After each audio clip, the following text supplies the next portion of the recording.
Hi everyone, welcome to the Celebrity Diaries.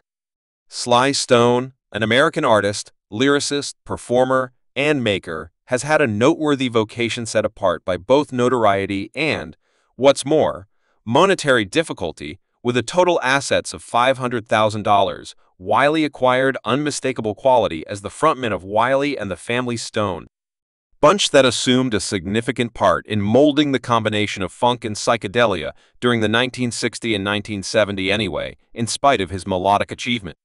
Tricky confronted critical monetary mishaps in a lamentable movie in 1984. He sold his music distributing privileges to Michael Jackson for a simple $1 million at the time.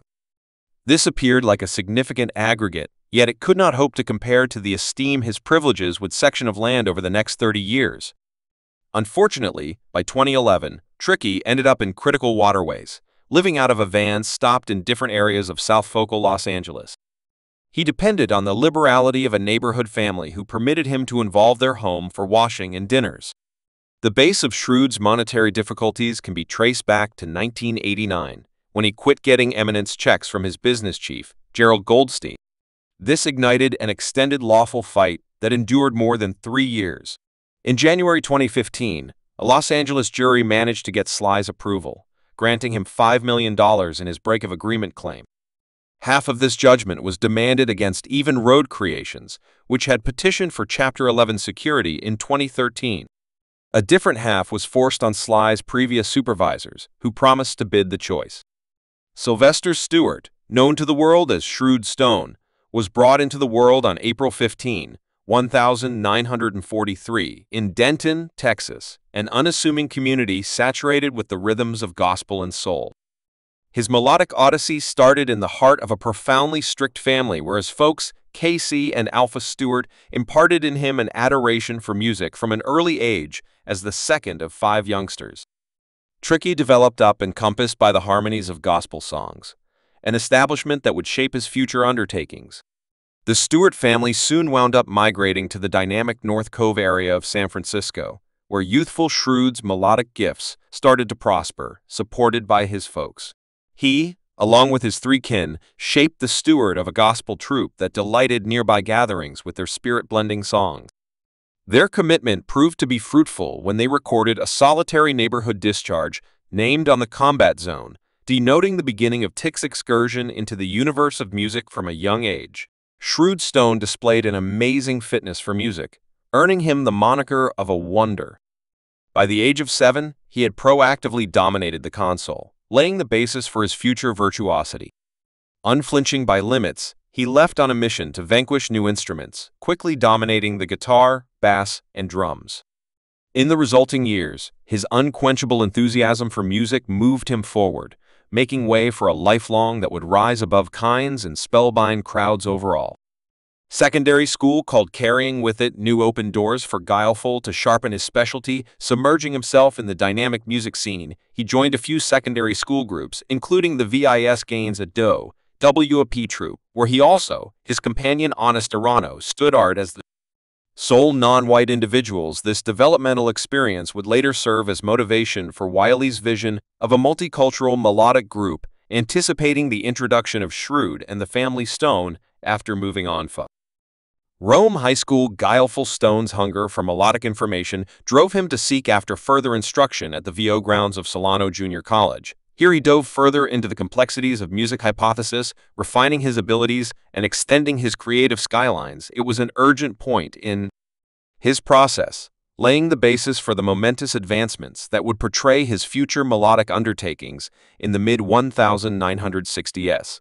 Guileful Stone's introduction to the music industry took off as he expected to be the job of a DJ for the profound rhythms of radio broadcast KSO. His residency at KSO denoted a turning point, as he used his impact to touch off a social renaissance that resounded all through San Francisco and the past. At the same time, Wiley Stone's gifts as a record maker thrived at Pre-Winter Records, a name prestigious for supporting the blossoming San Francisco music scene. Wiley's varied vision appeared in the creation of records for celebrated acts like the Magic Men, Bobby Freeman. What's more, the incomparable society displaying his intrinsic capacity to connect melodic partitions also rises above regular limits in the midst of his expanding profession as a maker. Wiley Stone's virtuosity as a performer was popular, with his agile fingers gracing the consoles for a heavenly body of eminent entertainers from Dionne Warwick to Marvin Gaye. His melodic virtuoso enthralled crowds and procured him a standing as a pursued meeting artist, setting his place in the records of melodic history. Yet in the midst of the tornado of his melodic tries, C.E. Stone held on to a consuming desire to fashion his own way, a dream that solidified with the arrangement of Guileful and the Stoners, a band saturated with the diverse combination of soul, funk, and rock, joined by his sibling Freddie, whose band Freddie and the Stone Spirits added an additional aspect to their melodic embroidery.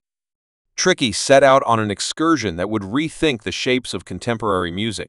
The transformation finished in the introduction of Guileful and the Family Stone, a pivotal group whose irresistible furrows and progressive soul enraptured crowds overall. Their introduction collection, A Totally Different Thing, proclaimed the beginning of a new period in music, establishing the groundwork for a line of graph-beating hits that would harden their status as melodic symbols. In 1968, The Gathering's brilliant climb arrived at new levels with the arrival of Dance to the Music, an original track that launched them into the stratosphere of accomplishment, regardless of beginning lukewarm audits for their presentation collection. Wiley also, the Family Stone immediately quieted doubters with the great outcome of their subsequent collection stand, which took off to the highest-rated spot moved by the anthemic hit. Ordinary Individuals by the summer of 1969, Guileful and the Family Stone had climbed to the apex of melodic fame, featuring notorious occasions, for example, Woodstock and the mid-year of soul shows in Harlem. Their permanent engrave on the social climate resonated all over, rising above kinds and joining crowds in a common festivity of beat and soul as Tricky. The Family Stone left on their cross-country visit. Their zapping stage presence dazzled crowds far and wide. Their shows turned into a blend of melodic articulation, drawing both white and dark admirers into their energetic sonic-woven artwork, eminently the amazing bounce. Marley himself imparted the stage to Shrewd. What's more, the Family Stone during their 1973 visit, a demonstration of the band's brilliant ascent to conspicuousness. Yet, in the midst of the adulation in a case, breaks started to surface inside the band's positions. Strains stewed, especially between the Stone siblings and Larry Graham, flagging the beginning of interior difficulty that compromised to unwind the texture of The Gathering. Also, outer tensions built as their record-mark epic clamored for a more attractive result, pushing the band into a maelstrom of imaginative and individual disagreement with the political environment of the period. Further exacerbated the band's woo as the Dark Puma Party encouraged Guileful Stone to mix his music with aggressor enthusiasm. Adjusting it to the prospering Dark Power development requests were made to upgrade the band's arrangement, supplanting Greg Eero and Jerry Martini with Dark In's Trumentalists, and to excuse administrator David Kaprowick, pushing the band into a tornado of philosophical what's more faculty commotion. In the midst of these wild improvements, Shrewd and his bandmates moved to the Los Angeles region in 1969, a move that would catalyze a plunge into the profundities of medication fixation and decadent overabundance cocaine. What's more, PCP turned into the band's steady friends, powering a decadent way of life that eclipsed their melodic pursuits. Shrewd specifically became enstrapped in a twisting of substance misuse, conveying a violin case loaded up with unlawful medications. Any place he meandered an image of his plummet into haziness, notwithstanding the strife tormenting the band. Guileful Stone wandered into a performance profession in the mid to late 1970s, delivering 4 collections that displayed his particular melodic vision-coordinated efforts, with Funkadelic on the electric hitting of War Children in 1981 indicated a possible recovery, yet eventually fell shy of reigniting the flash of his previous brilliance. Tricky Stone's puzzling presence graced the public eye for the last time in 1993.